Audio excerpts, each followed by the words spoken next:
Did I get green? Green. Let me get the old. All right, we're good to go. All right, my man. Why don't you, Will, give us the intro this time. I always muck it up. We muddle through, but I think that's our charm. We just kind of wing it, and we are what we are. But welcome to the Red Star Roundtable. Tonight's episode is Rise of the Skirmish Games. As always, I'm Will, and tonight with me, as always, is Mike. What up? And Josh. Hey. It's another Sunday, and actually, this is a particularly special Sunday. It is Super Bowl Sunday. I was watching a game. I was hoping for a better matchup, but it looks as though the Tampa Bay Buccaneers, currently in the fourth quarter, are up 31-9. So it looks like Tom Brady will get his, as much as it pains me to say, 7th Super Bowl ring and his 10th freaking appearance. Which, if you're a sports fan, that is absolutely insane. That's just hurts the mind thinking about someone having that much success. Him coming from New England and going to Tampa Bay and doing his thing, bringing Gronk with him, it just shows that he deserved it. Let him have it. Yeah, absolutely. Absolutely. So, that's my opinion on sports ball. I can't hate him. Will's not into football, but I will say this: his winning percentage. He's like the opposite of me whenever I play any Warhammer. Even when I play beer and chips, I always lose. I very rarely win. So I'm the inverse of Tom Brady when it comes to playing. You've beaten me, haven't you? I beat you, but that's when we played Kill Team, which is apropos because we will be talking about skirmish games today. Today's topic is the rise of the skirmish games. But before we get into that, have we done any amongst the group any hobby that's been going on? I haven't gotten any hobby in, but I will say this: at my new job, I'm an apartment maintenance guy. I've already met 3 people in my new complex that are either starting to get into 40K, or starting to get into Kill Team, or used to play, or are interested in the hobby. 3 people already in different units, which is cool. I can stop, I'm working on a dishwasher or whatever. I see something in the corner, I'm like, hey man, that's a chaos emblem. And the dude's like, what? And I'm like, yeah man, I know what you're talking about. This is Josh, our Red Star community ambassador, as he's out making house calls. That's right. Straight up, I've already got people to join the community, for real. You know what? It's funny you bring this up, and I don't want to take us off on a complete tangent, but I think it was today on the Facebook group, somebody asked, where do I get started? And as you're just talking about these new players that want to get into either Kill Team or want to get into 40K, what do you say to somebody? Oh, I'm getting some echo. I think that's coming. Where's that coming from? Do you get? So we're a live show, folks. Okay. Anyways, what do you say to somebody who wants to get into? Because that's like the age-old question. It can get so immensely expensive, 40K. Well, when I was working on this dude's shower that had a massive leak, it was crazy. I got a video I'll show you guys. But he told me that his buddy bought him half of a box of Necrons. And I started prying, and I'm like, okay, so this dude ended up with an Indominate, half of an Indom box. Right, which is a hell of a start. Hell yeah. So I told him, I was like, hey man, I know it's a pain to get a whole bunch of figures put together to start an actual 40K army. I was like, why don't you check out Kill Team, and that'll kind of set a base rule for you guys, and y'all can kind of start getting into it. But the dude was actually pretty proficient in just rule systems, because yeah, he put me his garage and he had this D&D set up. Oh my god, it was crazy. Yeah, dude, if you know D&D rule systems, then 40K is a walk in the park. Yeah, he was like, it's pretty much rolling 6s, and I was like, yeah, I know it's rolling D6s, man, so. He was a cool dude. I can't remember his name, but he was a real cool dude.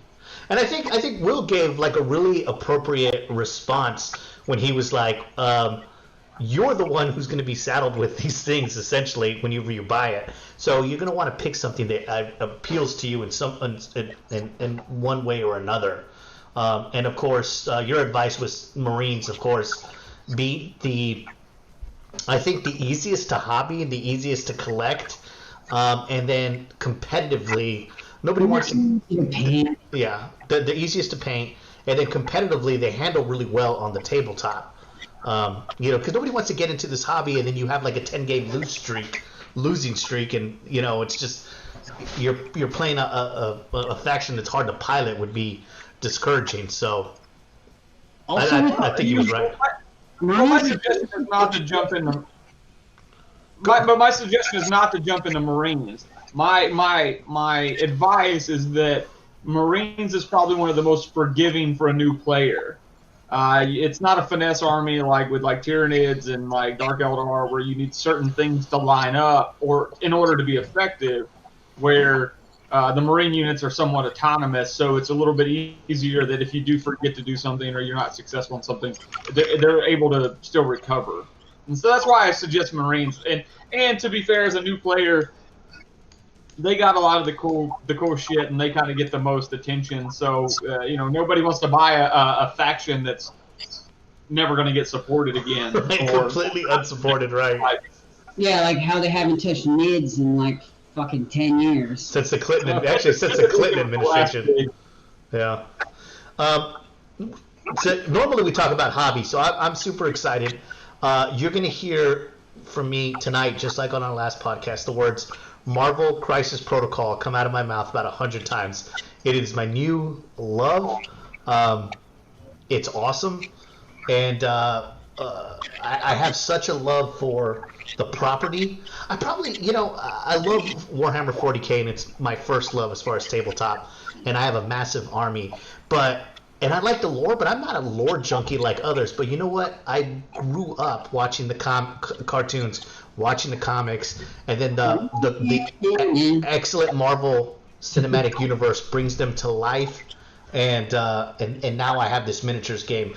I've been putting. Let's see. This week I put together Black Dwarf, Ebony Maw, MODOK, and Hulk, and I should be getting Corvus Glaive and Proxima Midnight in probably in 2 days in the mail, and I'll put those together and start painting them up. So my collection continues to grow, and it's these they're beautiful models, man. I'm really, really happy with everything. Will was there when I got to play my first game this week, and it was a really, really, really good time. I think honestly, by the bottom of round one, like I go and we alternate turns, so not the bottom of round one. By the end of round one, when everybody had done all their activations, me and my opponent, who was also new, were like, you know what, I get it, I get this system, and we're pretty able to sail through. So I was very, very happy with the experience, and also satisfied that I kind of jumped into the deep end with Crisis Protocol. But so without having played a game yet, because I've been going to stores, so we played Tabletop Simulator, and then I was very happy with how it played. So I couldn't be more excited. What? Go ahead. I was just going to say the models are great, and if you're just getting in, like if you've never played, like we're all big nerds, but if you're just getting into a game, and Marvel Crisis Protocol is your first game, it's a good game because the models only go together one way. They're super easy to put together. They're slightly larger than like some other games like Warhammer because they're slightly larger scale. But just the ease of completion and painting and everything with that game, and the rules are super simple. So I think that if you're getting in and that's your first tabletop game, it's not a bad one to do. And I'll also argue, and I think Mike and you and I talked about this before, I think this is one of the things that's going to work in the favor of us as hobbyists and gamers, that's going to take tabletop gaming to a new level of being a more of a secular game and putting it mainstream, because people that may not know about this stuff, they're going to go, look, that's Marvel. Because I've watched all the movies, now I want to try that game out. Right. It may be the thing that gets them into it. It is so it's just like you surround yourself. On the Switch, I've been playing Marvel Ultimate Alliance 3, and I'll play co-op with my daughter. We've been watching all of the X-Men all week, and we watched Captain America and Thor today. when I'm putting together these models, I'm listening to Comics Explained, and it's just like immersing yourself in all this Marvel stuff, and yet you're building these Marvel things, and it's really cool. I couldn't be happier. We will talk more about it and how it plays and what I like later, but my hobbying has been 100% focused on painting the terrain, which I've bought addition to so that I have more terrain that I need, and then continuing to get models in and paint them. And I couldn't be more satisfied hobby-wise. I want to touch on the painting of the Marvel Crisis Protocol. Like, okay, we all know what Captain America looks like, right? That's true. We all know what Hulk looks like. Mm-hmm. But it also, like, for us, deeper comic book guys, like, okay, we know what Wolverine looks like. But when we go to paint him, Mike, you know what X-Force Wolverine looks like. Right. So I'm looking forward to seeing some of this alternate costume paintings that people are going to be doing, Hell yeah. Like the brown and yellow Wolverine suit. Brown and yellow Wolverine all day. Let's see some gray Hulk. Let's see some red Hulk. Like, there's tons of stuff that can be done. But it's also easy to get into, because if you just want to paint him normal, blue and purple Hawkeye, just paint him regular. Still looks better. Yeah, I've made it a point to paint them how they look in the comics. I wanted to do like an alternate scheme. Anytime I do Warhammer, I always do an alternate scheme. I never do the out of the codex scheme. But this one, I wanted to keep them comic book accurate. I think I've done a pretty good job so far. Well, the good thing is they are based off the comic books, so that helps. But and that's another good thing about that game, is that if you have very little experience in the hobby and in the painting aspect of this hobby, that there's plenty of source material to look out and go, well, I don't really know how to paint this, and then a quick Google search of Thor will show you all the different iterations of Thor and costumes to give you inspiration to go off of when you do get to paint your models. Absolutely, 100%.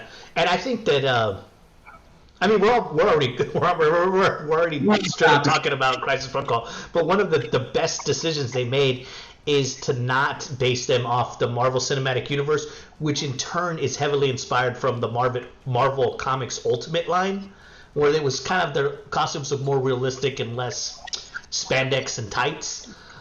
So I like, for instance, the Ronin in Crisis Protocol is comic book Ronin, who looks so dopey. Whereas the Marvel iteration looks like he's a badass. But there's something charming about having a dopey-looking Ronin just wrecking face, and he just looks like... He looks ridiculous, you know what I mean? But it's comic accurate, so... Look at Nebula in Infinity Gauntlet. She looks like a clown. Like... Yeah, I will say the Nebula and the Rocket are pretty Marvel MCU accurate, but so... Because the comic book Nebula... ugly. Right, but but then again you have things like the MODOK, is so over the top. He's so over the top as a character that he's just beautiful. Just to get him get an excuse to get him on the tabletop is going to be awesome. And he's, from what I've heard, amazing on the tabletop. So I'm glad I bought him. And he's a beefy boy. Yeah, he's a straight up like a energy turret.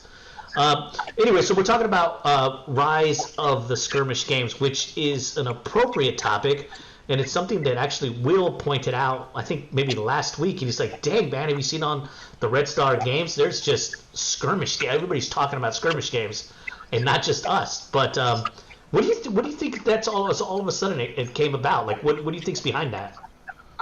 In my own personal opinion, I think that it's COVID, and I'm not going to sit here and be like, oh, COVID's great because COVID sucks. We all know that, but because we're all on lockdown, we're playing in our homes, and to play a big game of 40K, not everybody's got the terrain to be able to do that.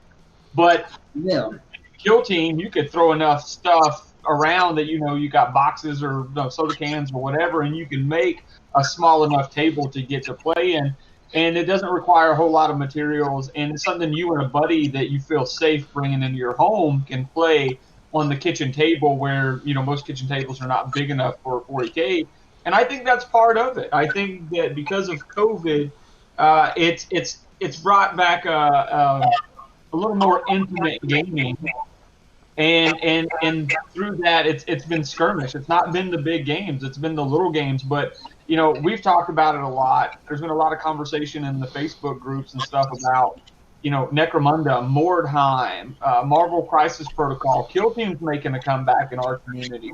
And I think that's all because of the situation that we're finding ourselves in. That most folks aren't going to the shops to play because of what's going on. That's true. It's a good point. Yeah.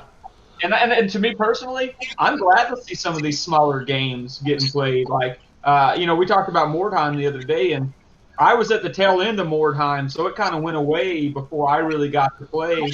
And yet me and some of the other guys that I have a Sunday group that 2 or 3 of us meet together, and we're talking about making terrain for Mordheim and trying to bring it back. So I'm excited about it. Josh, what do you think the appeal of the skirmish genre, the skirmish game as far as wargaming is?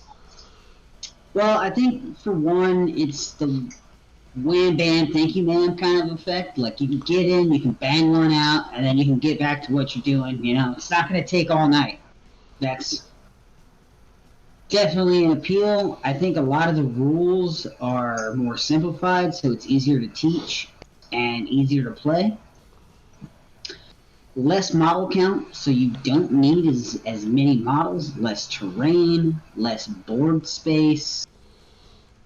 There's lots of advantages to it, especially like in a time where, people just aren't getting together. And I was going to say, like, I feel like over the last few months, we saw like a stagnation in all of gaming. We weren't seeing anybody playing anything.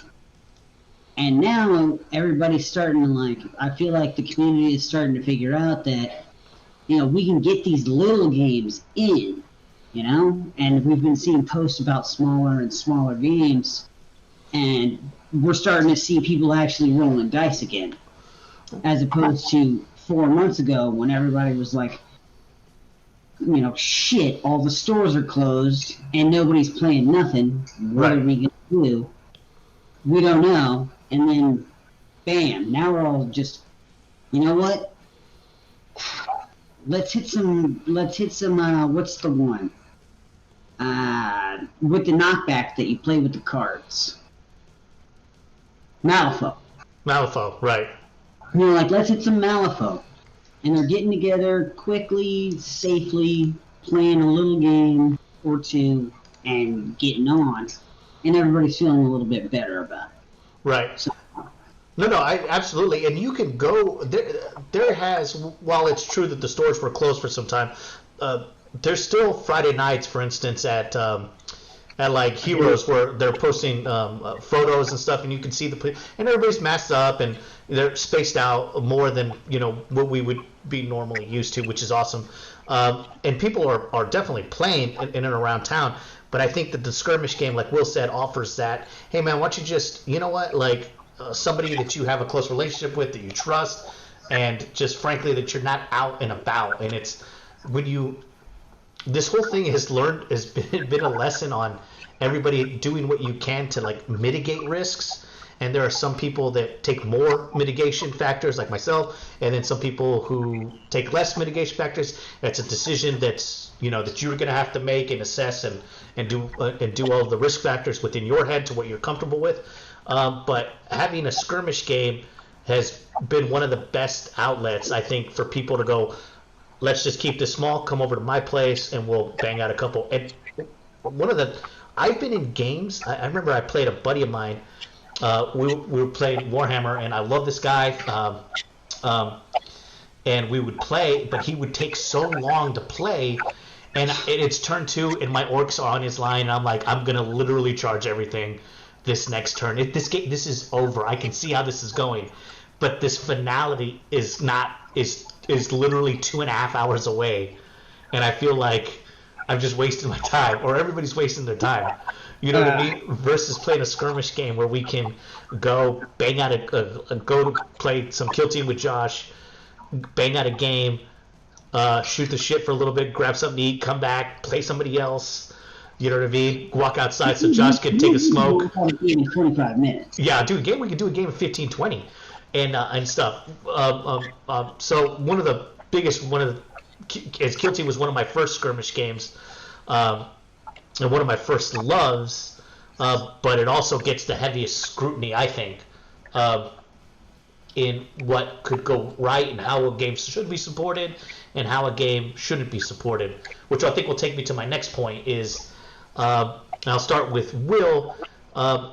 What's some of the games in your experience as far as skirmish games that have done it right and it being created a rule set, been supported, have had a community, whether big or small, but that haven't been kind of left out to dry?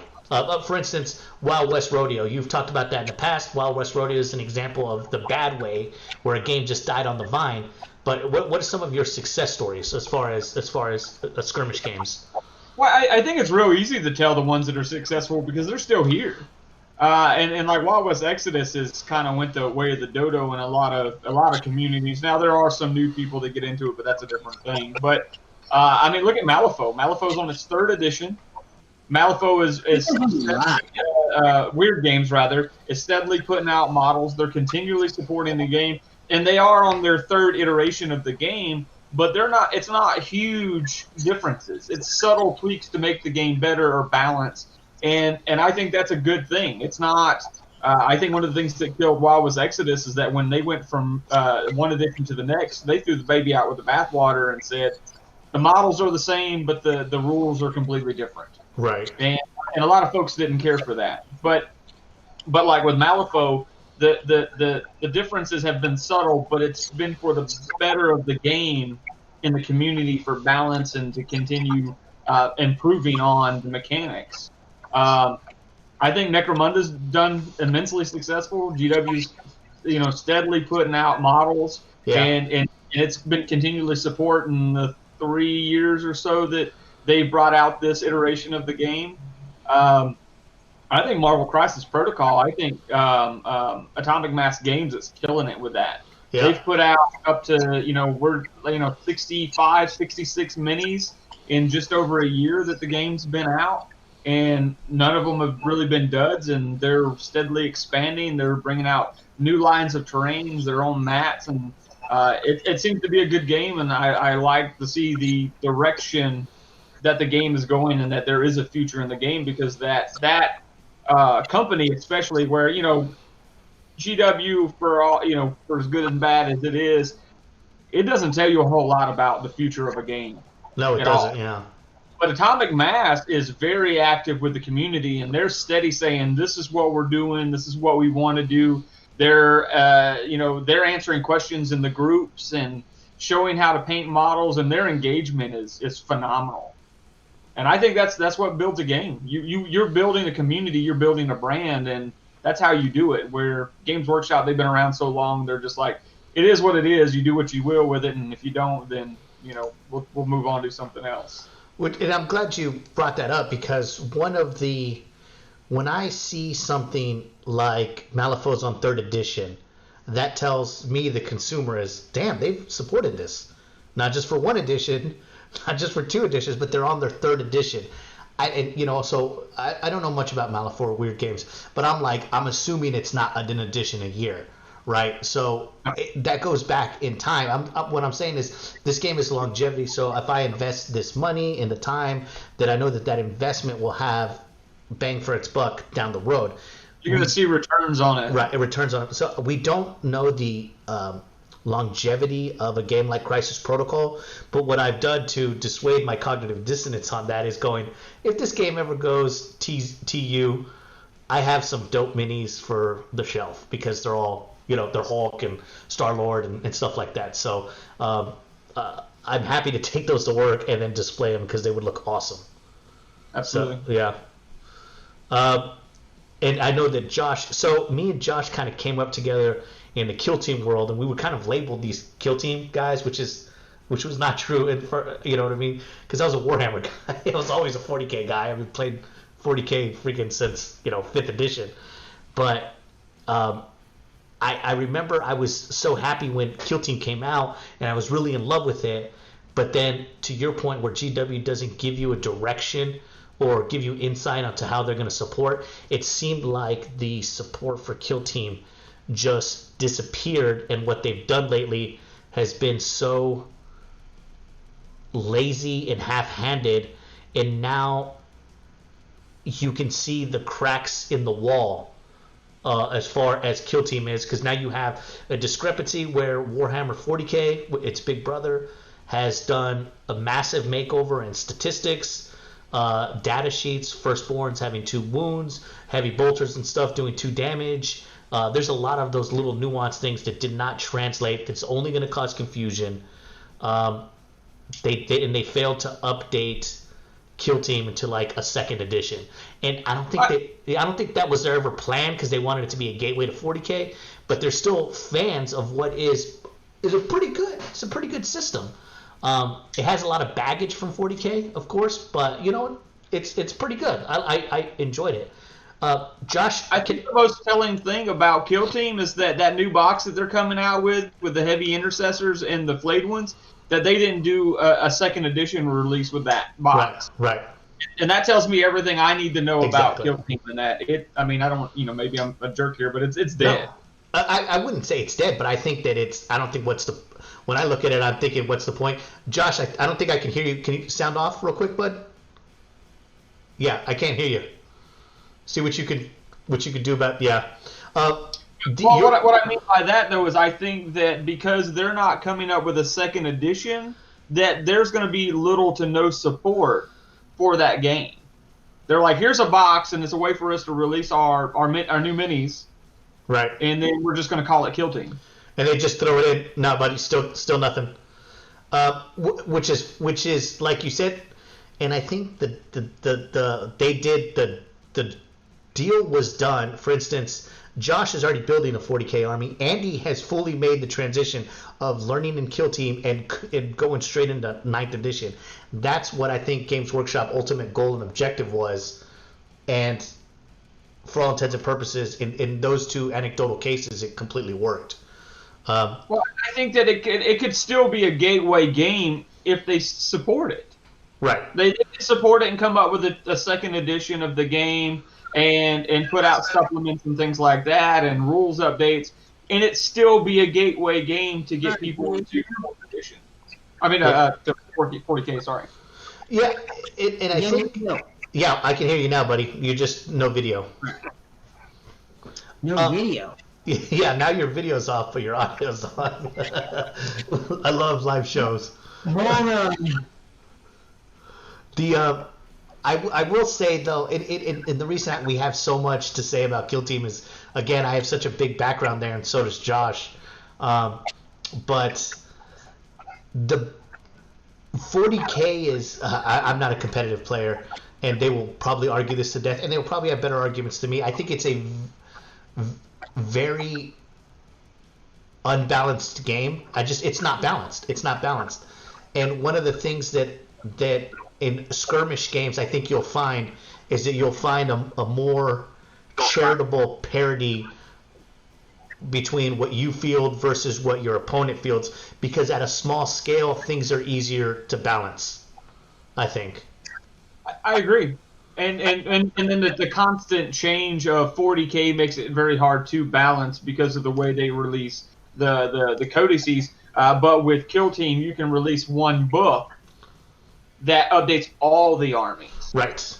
Easier to do with a Let's talk about Kill Team for a second. Yeah, please. And I want to say this.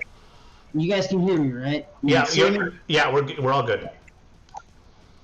So, I was talking to somebody about, playing in some Kill Team tournaments and stuff like that, and they were asking me, like, hey, man, you're, like, a good player at Kill Team. Like, why have you lost interest, man? And I was like, well, the game's not getting supported. And I'm just not feeling like there's anything new or fresh, and it's just not that fun. And this person I was talking to gave me a strong rebuttal that I thought was pretty important. And they said, bro, they've been playing Blood Bowl with the same rules, with no changes, for years and years and years. So, if Kill Team is a solid game, if it ain't broke, don't fix it.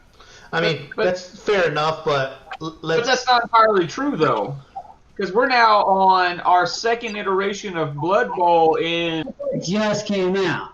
6 years now. We've had 2 different ones released, and they are slightly adapting the rules and changing them. So the game is getting support, but conversely, Blood Bowl's steadily getting new teams pumped out. I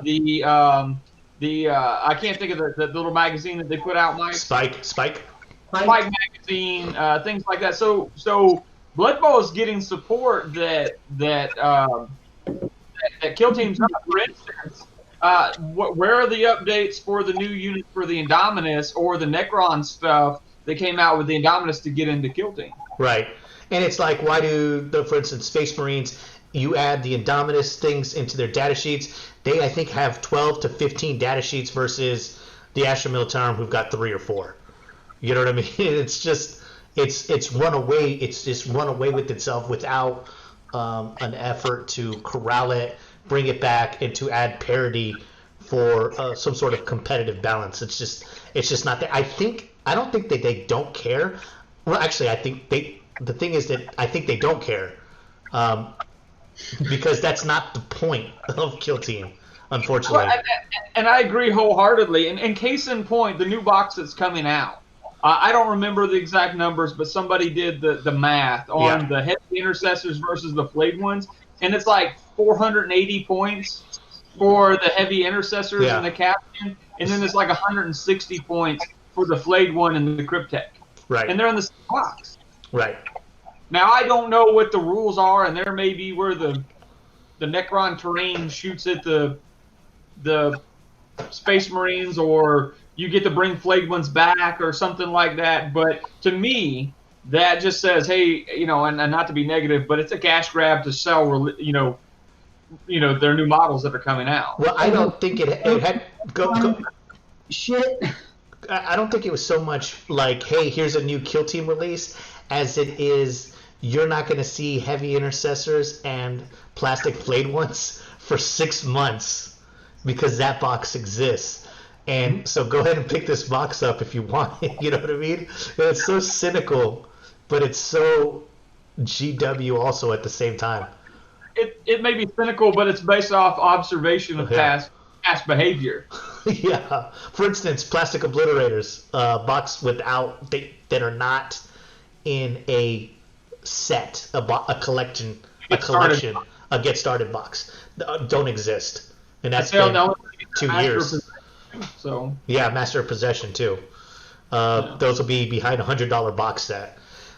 One of the other games that I really, and this is the one where I learned all my lessons, was when I played Warcry. As much as Robert loves it, and a lot of other people like it, I jumped in. Bros, when I jump into stuff, I just take all my money and I go into the deep end. I don't know why. That's just my personality. Oh man, Josh, can you hear him, Will? No, we lost you. Lost you again, buddy. I bet what if Josh is making this really articulate rebuttal and we just can't hear him? Just roll with it. Just pretend like you were a good one. So I was playing Warcry, and then we got in, me and my buddy, because we wanted something to play at lunch. So we bought the terrain and bought a couple of factions, and then played it, and then only to realize that it was one of the most shallow and unsatisfying games that I've ever played, and then I immediately sold everything. And I did the same with Marvel too, because I bought all this stuff without playing it.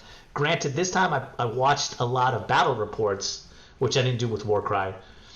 So I felt I was a more informed consumer, but it was the opposite experience of finally getting able to play Crisis Protocol, and how simple it was, but how simple it was, but how in depth. Thank you. In depth it could be. Mike, Yep, you're good, bud. Yeah, you're back. Do I sound okay though? Yeah, you sound great. Got a wonderful singing voice. And I agree with you. And I tried Warcry, and I was not impressed with the game. And to be fair, I went in there completely biased because I was expecting a revamp of Mordheim, and it was not. So but I tried it. I gave it an honest try, and I just didn't care for the game. I mean, and that's not to say that, if you do enjoy the game, I wish you many fat babies and absolutely. And dies. It just wasn't for me. Absolutely. But one of the things that if you're going to play a skirmish game, or especially a game that you're going to go to, for instance, you go to Heroes on a Friday, 80% of people there are playing Warhammer 40K on the tables, which means that some of the other tables are going to be reserved for those smaller games, skirmish games, maybe even a couple of AOS players. But if the game doesn't generate good word of mouth, no one's going to play the damn thing. And Warcry was essentially, they had statistics, they had a toughness value and strength values, and it had the same wound chart as Warhammer 40K. I think AOS has the same thing. +1 strength is a 3+, so on and so forth. But the game really rolled down to just roll sixes. You roll sixes and you get crits. And how many dice can you get? If you get a bunch of dice, you roll a bunch of 6, you can just murk everything regardless of how tough it was. So if you, and it was just, I was not happy with it whatsoever. But I am excited about a future where more games come out that my friend adopts. Like, just say Josh adopts this one game that we don't play. And he's just like, man, I've fallen in love with this game. I bought 2 factions. Let's meet. And then I play. He lets me play it. And then I'm like, dude, you're right. This game is dope. And then I go and buy a box. That's how communities get built. And we've touched on this in the past. And this was our pre-YouTube days when we talked about building communities. But it takes somebody with a level of passion to play the games, to show people what they're missing. Right. And what they could get out of a game if they gave it a try. And they do just what you're saying, where, like, I have 5 factions of Necromunda sitting here ready to go. Like, let's get a game in. You don't have to spend nothing. Right, just come over. But your time to come over and let's get a game in. But that's how you get things done. And look at the level of talk that's coming out and chatter that's getting generated by the posting of your pictures, by you talking about the game and going, man, I bought this, look at this stat card, this is what we can do in a game. And then something as simple as posting your tabletop simulator game the other day so people could see what the game looked like being played. Or, me posting pictures of my Necromunda table, and people starts talking about it, and they go, well, tell me about that game. And I say, bro, listen to this, I'm about to blow your shorts back, But that's how you get people playing. True. All right, I want to ask you guys about Infinity. You may ask your question. Does anybody know anything about it?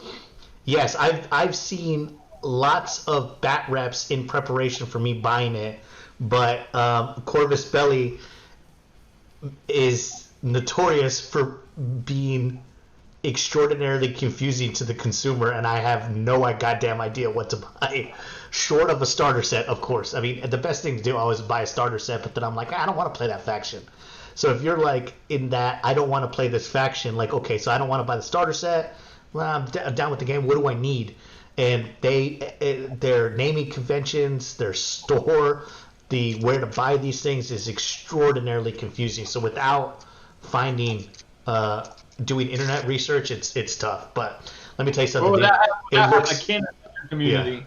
Yeah, it looks dope. I'm not even lying. It looks dope.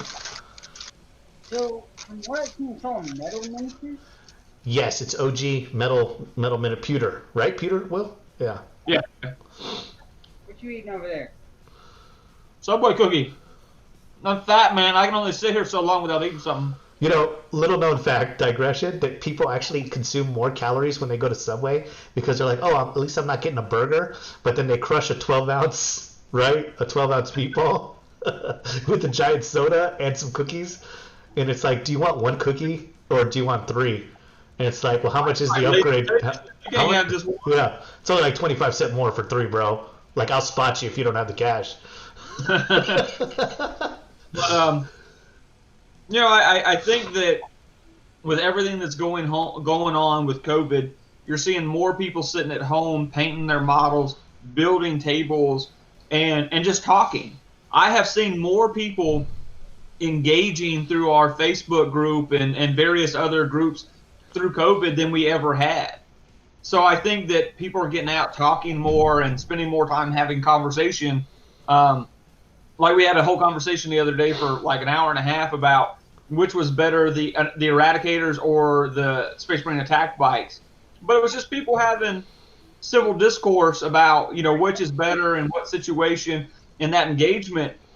And through, because of COVID, we're seeing people just being more sociable online, putting their stuff out there, painting their models, posting their pictures of their models every day. And that gets more people like Ken posting, Ken and Roman posting pictures of all those Infinity models, people talking about those games and getting people interested in those games. Goddamn, Roman is a magician with his white.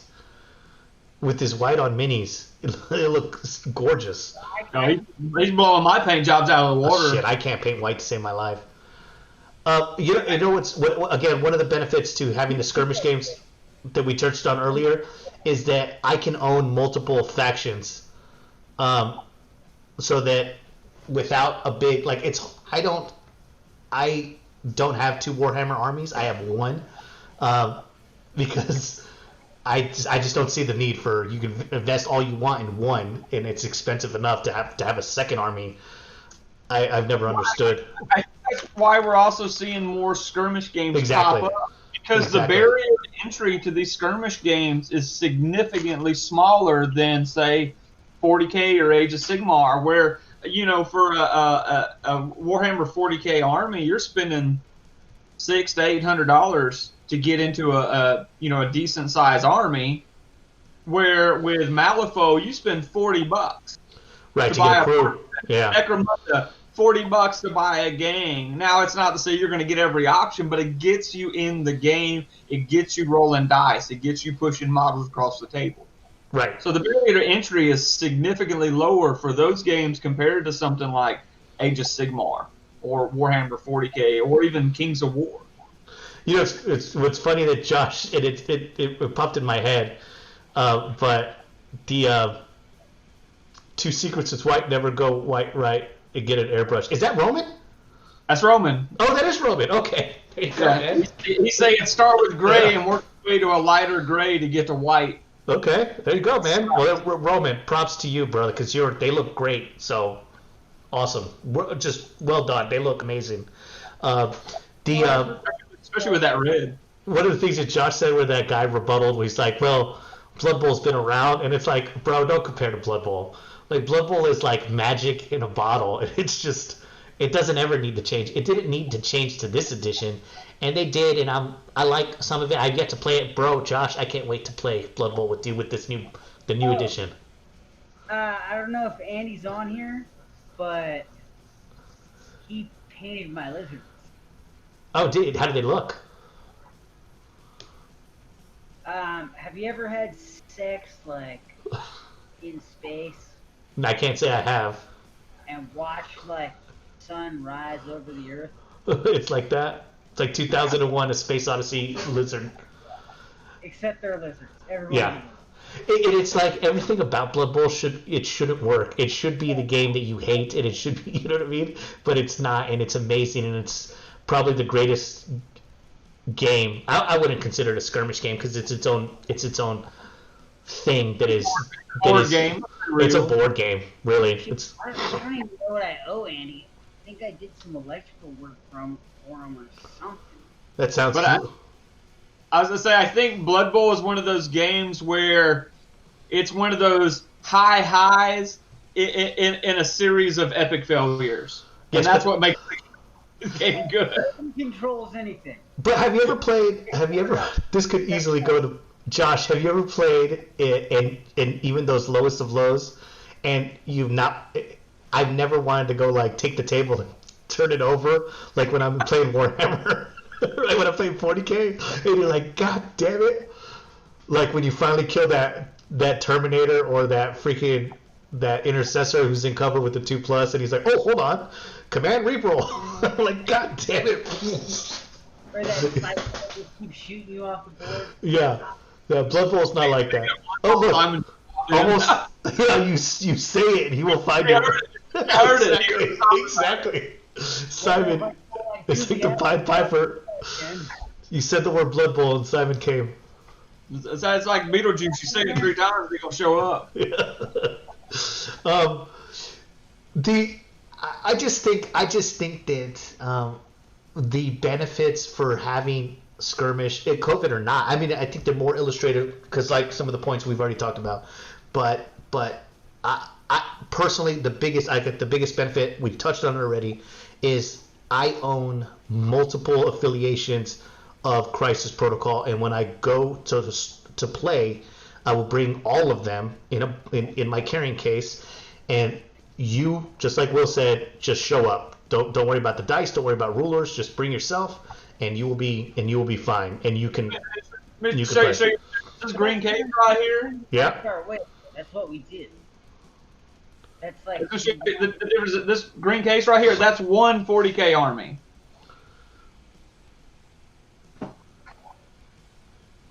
What do we got? What is he showing us? This is everything I own for Crisis Protocol. There's like 50 models in here. These are all the playing aids cards, and then all my terrain, and I can carry it in one hand.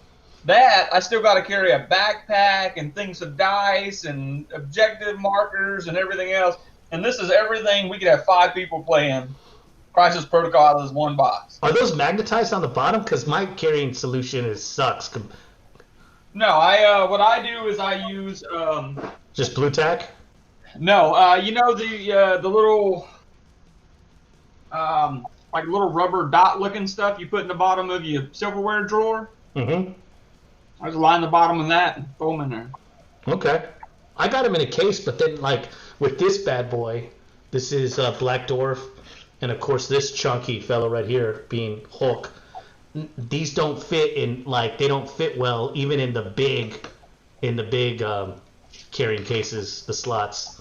Well, this one here, they're standing up. In fact, that's Black Dwarf and Hulk right there, standing up inside the case, not falling. In fact, there's MODOK right there. I can see MODOK. That's MODOK. That's the size 5 terrain right there. That's the fuel, the Oscorp fuel truck, and it's all right here in one little case. Yeah. Josh, you got TTC running?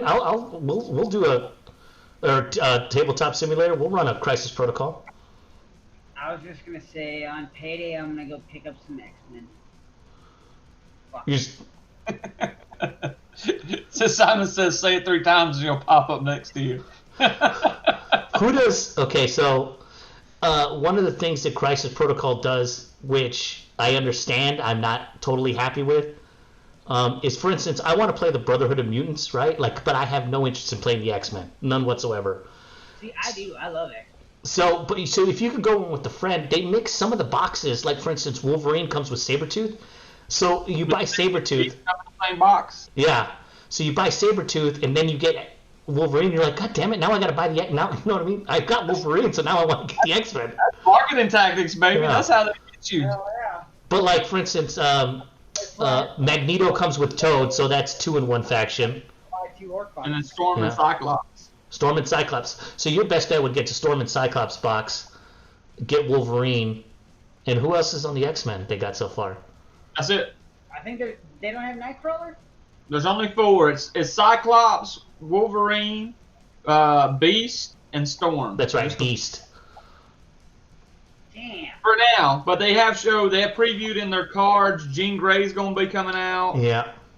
And then Domino and Cable are also going to be X-Men tagline. Dude, they should add more pouches for Cable so that you could just add them on his sprue. Let me tell you something too. This is because we're talking about skirmish game, talking about Crisis Protocol. They've gotten so much better at their building their sprues because Star-Lord's head, when Star-Lord was an early release, Star-Lord's head is literally 5 parts and they're all small. And I'm like, are you shitting me? It's a monopose. Who the hell did this hell to me? Right?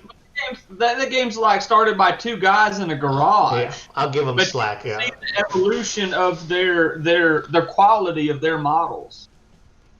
Do you think I can take marine parts, Space Marine parts and add more guns, and grenades and stuff to Cable. Yeah, any Rob Layfield thing, ammo pouches and yeah. shit, 'cause tons of that shit. Oh, you know who else? They got Deadpool coming out. Is he X-Men affiliation or X-Force? And so they're coming out with, it's going to be Deadpool, Hydra Bob, Cable, and Domino as X-Force, and then Mr. Sinister, which I don't know if he's going to have affiliations or not, but those 4 are going to be the X-Force for now. But they're trickling them in, and so typically when they've done these releases, they're like, here's 4. Now you're going to have to wait down the road for somebody else. Like with the Inhumans, there's only going to be 4. It's Lockjaw, I like Lockjaw. or Medusa, and then Crystal. They're like, here's your 4. We're going to move on and do something else. Yeah, and then Black Bolt, Medusa Black Bolt. There you go. I was about to say, what? They're not going to do Black Bolt? Well, it's like the Human King, I think. It's funny when you talk about like the things you already are thinking it, and everybody's thinking it. You're like, damn, like they're obviously going to release an Apocalypse one day, and they'll probably give him the treatment that they gave Thanos, where he's on a throne, like it's a centerpiece. I mean, because it's like the big bad Endgame guys are going to get the Thanos treatment. The Thanos thing comes with the throne that you can put on your shelf, and then the mini fits on it. That like he's walking off his throne, and then when you go to play, you just take the mini off of it, right? And then you don't need to, you keep the throne at home. Well, I don't know if you know this, but Thanos is so badass, he's actually a mission. Yeah, he comes with an encounter just for him. So let me ask you this. If you think they're going to release Apocalypse. Yeah, they will. I mean, with model variations of his horsemen. So we'll see an Archangel, yeah, a Wolverine, but a Wolverine, like the War, yeah. Yeah, like War and all that. You think we might see that? I wouldn't doubt it. I mean, there's That'd be fucking badass. It's almost so they're holding some of their big bads. Doctor Doom's not out. Apocalypse isn't out. No Fantastic Four. No Fantastic Four yet. And these are some of their obvious ones. Thanos being such a big deal with the MCU and stuff is a no-brainer. But there's so many. You could sit here and talk forever about the stuff that they should put out, and you'll buy it when it comes out.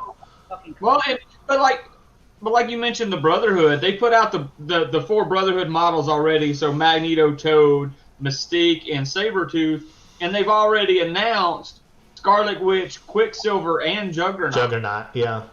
But they haven't put out models. Well, so they're going to continue to support these other factions down the road. But the fact that they've went from just the MCU and now they've added in X-Men to the game shows me, and maybe I'm looking too much into it, but it shows me they're going to continue supporting this and do an expansive Marvel universe, comic book universe, not MCU, and bring out the other stuff. Like I hands down, we're going to see a Fantastic Four in a thing that's the size of Hulk's model and stuff like that. Yeah, it's never going to stop. Did they have a Thor out? Yes, he comes with Valkyrie. Yep, Thor's out. I'd like to see a Beta Ray Bill. You know that. I was just gonna fucking say that. Yep. I didn't get to see him in the movies other than a little headshot of his head on the side of the building, but I want to see a Beta Ray Bill. Dude, but and the other thing that tells me that they're going to keep expanding on this game is they've now got all the rights to do the Star Wars games, miniatures games. Yeah, Fantasy Flight has been like, you know what, we're out of this minis game, and they gave it to a miniatures game company, a fledgling Atomic Mass Games. So that's who's doing this now. I couldn't be more happier with the game. Josh, we got to get on some Tabletop Simulator. I'll let you play. And it's dope. And once you play, you're just like, let me tell you something. Here's the first things that when I played Aaron, and the first thing that we set up the game, and before we recorded, I showed him how to play. But his first activation was Venom. These are literally the first words when we're playing it. He's like, dude, Venom's badass. He's like my favorite guy. And I'm like, bro, he's everybody's favorite guy.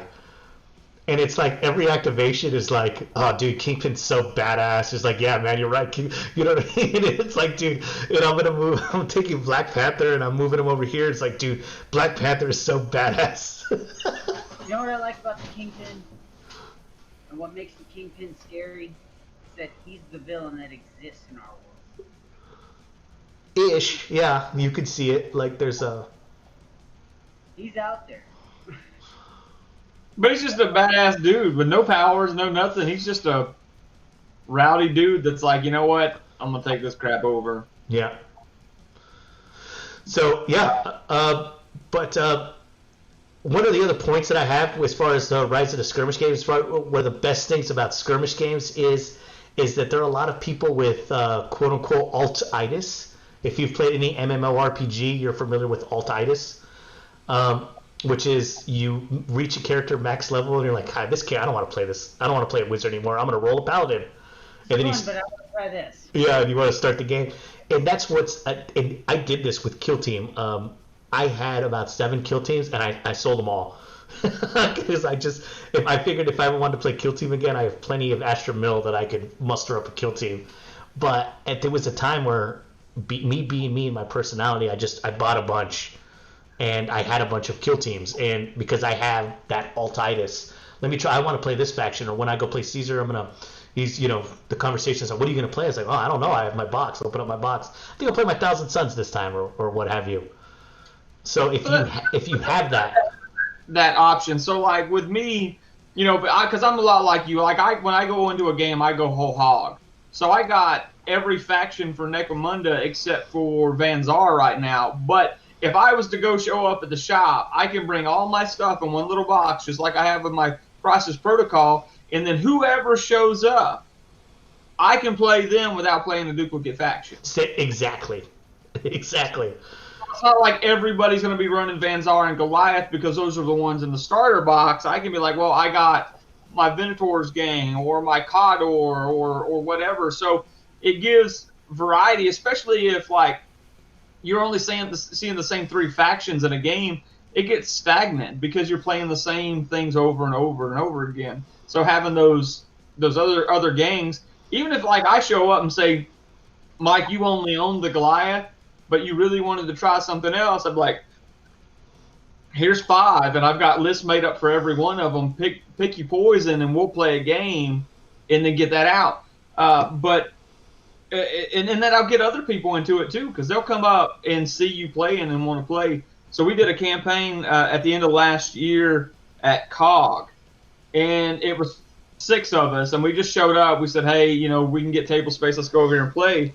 But by the end of our 6-week campaign, 7-week campaign, there were so many people standing around us, we couldn't get to the table to play our games. I'm not even kidding. We're like, hey, what the hell are you playing, Will? Yeah, we're not trying to be jerks, but y'all need to kind of like move to the side so we can get in here and play. But all that hype was generated just by seeing people on the table rolling dice, and then the same thing's happening with right now with people posting up their stuff. Like Caesar posting up his pictures of his games when he's playing Malifaux with Bill and some other guys. Mm-hmm. Are engaging, and he's hyping, and he's getting that people on board and hyping that game up, and hopefully we'll be able to kind of reestablish a community here for Malifaux, because there used to be a community, but it kind of went to the wayside. But I see a resurgence of it just because of the level of passion that Caesar's having for the game, and he's generating that interest into the game. Yeah, and if you are listening to this and you're part of our group, and you just ask, man. It's like, hey guys, is Crisis Protocol pretty cool? You're gonna get people to chime in. Hey, is bolt action pretty cool? Like, hey, what are some pros and cons? What does it take? Just ask. I tell you what, there, bolt action looks cool. I'm a big World War II buff. I love World War II movies, history. I love going to World War II museums. The one in Fredericksburg's dope. So yeah, I love World War II. I rewatched Band of Brothers, and I was almost this close from getting into bolt action, but I was like, man, I got enough games I don't get to play as is. I don't know if I want to pass to another one that doesn't get to see a table. All right, well, Anybody want to? Let me ask you this before we get out of here and we start Right. closing. Aside from Marvel Crisis Protocol, Mike, what skirmish games are you interested in playing in? Like, because we're talking about this hype of people trying to build up communities and stuff. Mhm. What games have you seen that you're like, that Infinity looks dope as shit, man? Yeah, it's Infinity. Infinity is always I've gone on and on about Mike's 3-tier scale of gaming. Number one is always going to be Warhammer 40K. And the reason is, no matter how much I fall out of the edition, in love with the edition, I've spent too much hobby time to not take these things out. Anyways, number two is going to be Blood Bowl, and then 3 is Crisis Protocol. So the 3 is always in flux, and normally has been. And Infinity has gotten that 3rd spot multiple times, only for me to fumble when I try to buy stuff because they don't make it easy, and I'm like, the hell with it, I'll try something else. And Will showing the Crisis Protocol stuff, and I got really excited about seeing it, and then I went and researched it some more, and I'm like, before playing it, normally I would have been like, Will, let's play some games, but the times being the times that wasn't able to happen, so I was like, the hell with it, I'm just going to jump right in. Josh? For me, I'm focusing on my 40K army. Which is what? Salamanders. Right. Okay, somebody doesn't chase the meta or whatever. Whatever, bro. Before they were hot. Right, okay.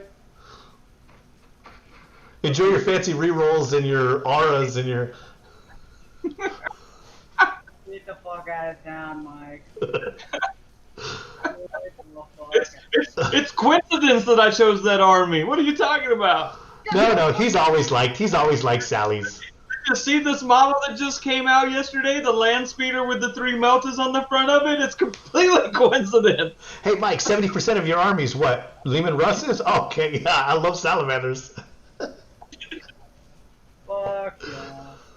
Anyway, after that, definitely want to check out Malifaux.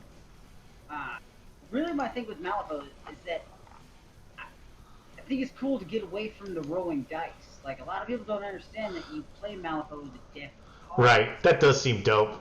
That sounds awesome to me. I'd love, and then also, I think there's some people out there, like, in the gaming community, like with my friends, my friend circle, they don't take to dice games, but if I could teach them with cards, like my mom loves to play spades. Well, I think, maybe I could show my mom how to play a miniature game if she uses cards, because she knows how to count cards, she knows her suit, she knows all that stuff, you know what I mean? So, like, maybe I could break some other people into it that aren't necessarily tabletop players, but they know how to play cards and, might be able to bring them in. Then after that, Crisis Protocol, all day. I'm gonna pick up some kind of box on Friday. I missed that last part. What did you say, that third? What was that? I'm sorry, bud. Crisis Protocol. Okay, good. I'm glad I heard that, because Crisis Protocol is dope. Yeah, Crisis Protocol. I'm gonna pick up something on Friday. I'm probably gonna start focusing towards some X-Men. Maybe Thor. I don't know. The thing is that they sell the dice by themselves, which obviously come in the starter box, and they sell the rulers by themselves, which come in the starter box, but they do not sell the cards, the extraction and secure cards, and the tactic cards by themselves. Starter box. You're gonna get a starter box? How much is it? 90, I think. Maybe I'll do. But that's the thing. It's like, if you have no interest in playing Vengeance, that's my complaint right now with Crisis Protocol. Here's Josh. Yeah, you guys got this. You guys got everything you need. Okay, cool. I really want to get X-Men, but it's like, part of the game is to use those cards, and you wouldn't have some of the cards that come with it. Not that the cards are overpowered or anything that I've seen, but it certainly would behoove you to have the starter set ones. But every time you buy a box, it comes with cards for that work with those people too. But it comes with terrain and shit too, right? How's the terrain in that box? The terrain is pretty dope. It's a great box. The terrain is great, but like if you were gonna play other friends that already have it, you don't need it.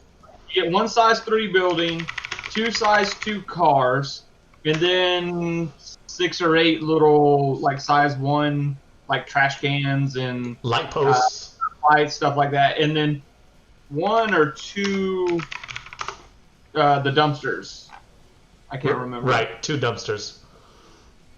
So and terrain is a huge. It's probably short up with my kill team terrain, right? It would work with kill team terrain. Yes, you just have to just assign at the beginning, like, hey, this is size 3 and 2, and when you start playing the game, that'll make sense of what it means. Yeah, it tells you like footprints of buildings and stuff like that. But terrain is such a huge part in that game because all the terrain is truly interactable. Like it's a very dynamic thing. Like throwing people into terrain causes damage. Throwing terrain at people causes damage. Cover helps you stay alive and gives you defense dice. The one thing though is that you can get on top of terrain, but it's still a very two-dimensional game. So even though you're down here on the ground and Spider-Man's up here on top of the building, as long as you are right next to each other, you're still within range regardless of the vertical distance. But it's still, but terrain is a huge part of the game. Yep. I'd say more so than like Warhammer. My gaming going forward, and honestly, I think I'm gonna be doing more gaming than anything in the future, just because I have so much to paint with my big army. Yeah, it could be discouraging. I don't want to put bare plastic on the table. 3 months. You guys think they're good? You cut out there one more time. I said I haven't touched my paints in 3 months. They've just been sitting there. Yeah, they should be fine. That's probably fine. Now, some of that paint there's years old. Put a little. GW's paint sucks anyway, so you know who knows? I bought brand new paints that went bad. So. Hey Josh, I went on eBay, which I'm doing right now, and there are a few places where you can buy the Marvel Crisis Protocol full set of Crisis cards for the main box set. That some people separated them out, so they're definitely buyable, and you can definitely get the rulers on Amazon and dice from Amazon. So if you don't want the terrain and so you just want to go straight X-Men, that's an option. Shit, cool. Alright, well. Yes, sir. I thought it was a good show. I mean, I could talk skirmish all day. Yeah, it's good. It's good to be talking about stuff like this than just 40K all the time. Which, as much as I enjoy the game, it's nice to have that that little bit of change and as they say, variety is the spice of life. But amen. As much as I've been sitting here painting on all these goddamn plague marines, I'm about sick of looking at them. Right. Yeah, I know. I know what that's like. I did a batch paint of 60 catechins when I set them all up, and it took days. But when it was finally over, you're like, oh, that's done. I'll never do that again. It'll be worth it when they're done. It's just a lot. A rhino and like 6 troops sitting next to it, and I know they're bare plastic, and I'm just like thinking about it, and I don't even like it. And the good thing about like games like Necromunda or Crisis Protocol or Malifaux, you're looking at 5 to 10 models on most cases. So it's been a lot. Again, the barrier to get in there is a lot less, and hopefully if the doggone weather clears up a little bit, I can get to painting on some of my Necromundas. So it'll be a little bit easier to try to get people into the game when my models ain't bare plastic or resin and don't look as good on the table. Yes, sir. Yes, sir. All right, gentlemen. Well, excellent Super Bowl show. And we will do this again. And what are we off? We do every other week. So not next Sunday, but the Sunday after next Sunday. And sometime in between then, we will have a meeting to talk about the topic. We're making all this crap up as we go. Yeah. All right, boys. It was good. Good talking. Good talking. Great show. Thanks, everyone. Thanks for watching. Oh, smash that like and subscribe button. Oh yeah, hit that bell icon. Good. I'm hit my subscribe button, please. All right, man. Good night, everyone. Sorry, guys.